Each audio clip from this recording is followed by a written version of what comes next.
Cars. Cars. All about cars. My name is Robert Ratnoff. I love cars since a kid. Love cars, and it's just been a hobby for all my life. And it just became from the little ones to the bigger ones to the real size ones. To me, having a car is, I want to know when it arrived, and that doesn't mean necessarily because it's so wonderful or spectacular. It's because it's individual. I look at it going, man, that's cool. How many people had stopped us on the way over here going, what is that? That is so cool. I've never seen one before. Or people who know the car will usually have a story. My grandfather, my dad, my uncle had one of those cars. It's that time warp feeling. It's like, this is what it felt like in 1956 to drive this car around. And this is something I say, and I believe it's true. We mark our days with the cars we own, or our family own. Yeah. And when you're a kid growing up, and how many of us say, yeah, I remember Dad had a 63 Cadillac, and I grew up and we went on family trips with that. This car was one of those fantasy cars as a kid I always wanted. I loved the design. I just thought it was cool with the trunk hump in the back and the long hood.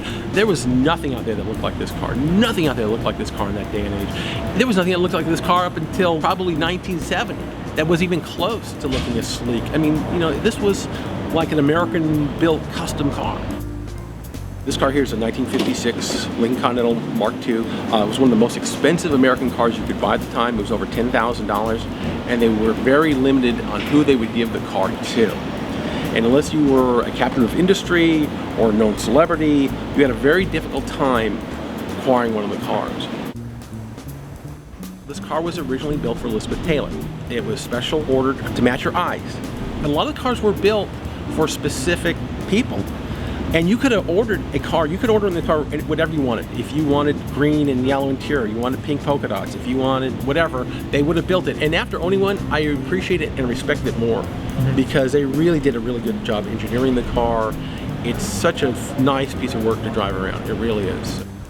This was when classics were art. If you go back and look at the 30s cars, the Packards, the Cadillacs, the Lincolns, in the height of the worst depression, and you look at those cars and you're going, wow, somebody really loved these things and put the money to when no one had really money to speak of, that it was the time when the most beautiful pieces of work came out. And I think maybe the reason was because there was this era of doom and gloom, that maybe this was a sign of hope or art or artistry, and a lot of those cars that were built in a period are still around because they were so beautiful.